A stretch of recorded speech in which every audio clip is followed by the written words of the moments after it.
আপোনাৰ সন্তানৰ স্মৃতিশক্তি বৃদ্ধি কৰাব বিচাৰে নেকি? মিড ব্ৰেইন বেনিফিট, এই বেনিফিট কি ধৰণে লাভ কৰিব সেই সকলোখিনি কথা আমি আপোনালোকৰ বাবে লৈ আহিছোঁ। আহকচোন এইজন ব্যক্তিয়ে কি কয় শুনো। হয়, আমি আপোনাৰ চেনেলৰ মাধ্যমেদি মাজুলীবাসীক এটা সুখবৰ জনাব বিচাৰিছোঁ। 2024 জুন মাহৰ 17-18 আমি এটা কোৰ্চ আৰম্ভ কৰিব বিচাৰিছোঁ, যিটো মিড ব্ৰেইন এক্টিভেশ্যন বুলি কোৱা হয়। আৰু মিড ব্ৰেইন এক্টিভেশ্যন কি বুলি ক'লে সেইটো আমি ক'ব বিচাৰোঁ যে মানুহৰ ব্ৰেইন 3টা পাৰ্টছ আছে, কিন্তু তাৰে যিটো মিডল ব্ৰেইনটো প্ৰায় ইনএক্টিভ হৈ থাকে।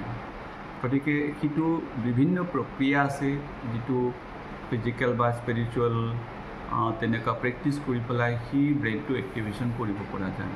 আৰু সেইটো এক্টিভেশ্যন হোৱাৰ লগে লগে তাৰ যিটো থিংকিং স্কিল বা তাৰ যিটো মানে মেমৰি স্কিল, সেইটো বাঢ়ি যায়। গতিকে ইয়াত আমাৰ শিক্ষিত ছাত্ৰ ছাত্ৰীৰ কাৰণে খুবেই এটা ভাল বা প্ৰয়োজনীয় এটা শিক্ষা বুলি মই ভাবোঁ।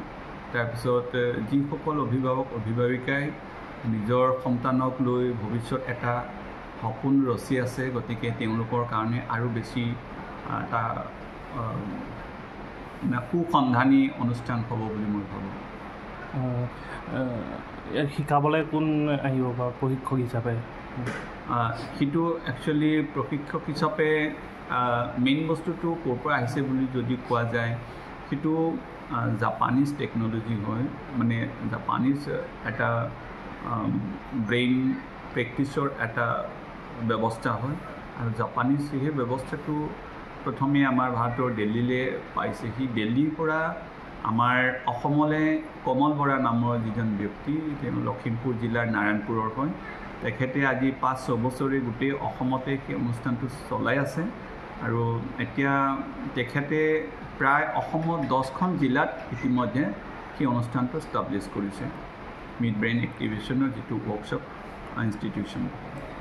এই পদ্ধতিটোৰ দ্বাৰা ল'ৰা ছোৱালীক কেনেধৰণে মানে সুবিধা হ'ব বা উপকৃত হ'ব? তাকে সেই পদ্ধতিৰ দ্বাৰা বা সেই ৱৰ্কশ্বপটোৰ দ্বাৰা শিশুসকলৰ মেমৰি পাৱাৰ বাঢ়িব বা তেওঁলোকৰ চিন্তা শক্তি বাঢ়িব। কাৰণ সেই দুটা আমাৰ শিশুৰ কাৰণে এটা অমূল্য সম্পদ। কাৰণ সেই দুটা বস্তু থাকিলে আমাৰ উঠি অহা ছাত্ৰ ছাত্ৰীসকলে তেওঁলোকে জীৱনত যি কৰাৰ ইচ্ছা থাকে বা তাৰ লক্ষ্য এটা বান্ধি লয়, সেইটো পৰিপূৰ্ণ কৰাত বা সফলতা অৰ্জন কৰাত নিশ্চিতভাৱে সহায়ক হ'ব।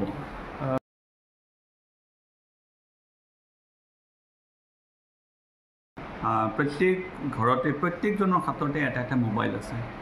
গতিকে পিতৃ মাতৃসকলৰ মোবাইল যেতিয়া আছে, এওঁলোকৰ সন্তানে এটা সময় আজৰি মেলি মানে সেই মোবাইল চাব বিচাৰে। কিন্তু মিড ব্ৰেইন এক্টিভেশ্যনৰ পিছত তেনেকুৱা সন্তানৰ অট'মেটিক মানে আপোনা আপুনি সেই গোটেই বিহেভবিলাক নাইকিয়া হয়। তো পিতৃ বা মাতৃয়ে অপেন টেবুলত, যদি টেবুলৰ ওপৰত তাক ৰাখি দিয়া যায় মোবাইলটো বা তেনেকুৱা ইলেক্ট্ৰনিক্স যিকোনো ডিভাইচ, সেই মানে নিজে ওচৰলৈ নাহে। নিজৰ কামৰ প্ৰতি বৰ্তি থাকিব, নিজৰ কামৰ প্ৰতি নিজৰ চিন্তা আৰু নিজৰ যি দায়বদ্ধতা। ইয়াত এটা কথা মানে মেইন মটৰ নিচিনা হয়, self control is the best control. গতিকে নিজক লৈ পেলাই যেন কোনে মানে একো ক'ব নোৱাৰে। নিজৰ মা দেউতা হ'লে যেন তাক কেতিয়াও কিবা টান কথা এটা ক'বলগীয়া নহয়। তেওঁ নিজে তেনেকুৱা এটা ছিষ্টেম বনাই লয় বা তেওঁ নিজে তেনেকুৱা এটা ৰুলছ ফ'ল' আপ কৰিব বিচাৰে। বিহেভিয়াৰবিলাক চেঞ্জ হয়। সেইটো আমাৰ 3মহীয়া কৰ্চ হৈ প্ৰথম 2 দিন সেইটো একেবাৰে দিনযোৰা কাৰ্যসূচীৰে ৱৰ্কশ্বপটো ষ্টাৰ্ট হ'ব। পুৱা 9টাৰ পৰা পিছবেলা 7টামান বজালৈকে লাগে। গতিকে তেনেকুৱা 2 দিন থাকিব। বাকীবিলাক আমাৰ প্ৰতিটো ছানডে কৰি পেলাই তেনেকৈ 3টা মাহ লাগিব। গতিকে সেই 3 মাহত প্ৰথম কৰ্চটো কমপ্লিট হ'ব। কেনেদৰে যোগাযোগ কৰিব আপোনাক? সেইটো আমাৰ সেই অনুষ্ঠানটো আমাৰ বিবেকানন্দ বিদ্যালয় কেম্পাছতেই হ'ব। গতিকে আমাৰ ফোন নম্বৰ দিয়া থাকিব। আমি জুন মাহৰ 17-18 সেই দুটা ৱৰ্কশ্বপ আৰম্ভ কৰিম। গতিকে যিসকল ইচ্ছুক শ্ৰদ্ধাৰ অভিভাৱক অভিভাৱিকাসকলে আমাক ডাইৰেক্ট যোগাযোগ কৰিব পাৰে। জনপ্ৰিয় পদ্ধতি বুলি ক'ব লাগিব, সেইটোতো জনপ্ৰিয় পদ্ধতি বুলি ক'ব লাগিব, যিহেতু আমাৰ অভিভাৱক অভিভাৱিকাৰ এটাই আশা নিজৰ সন্তানটো সুসন্তান হিচাপে বা এটা সুনাগৰিক হিচাপে গঢ়ি তোলা। গতিকে সেই যিটো শিক্ষা পদ্ধতি সেইটো শিশুজনক এটা ভাল সন্তান বা ভাল নাগৰিক হোৱাত 100% সহায়ক হয়। গতিকে ইয়াত মানে তেনেকুৱা কোনো কথা নাই যে সিটো কৰি মানে শিশুজনৰ বা অভিভাৱকৰ কিবা সময় অপচয় হৈছে। গতিকে সেইটো কাৰণে সেইটো এটা জনপ্ৰিয় এটা ব্যৱস্থা বুলি ক'ব পাৰি।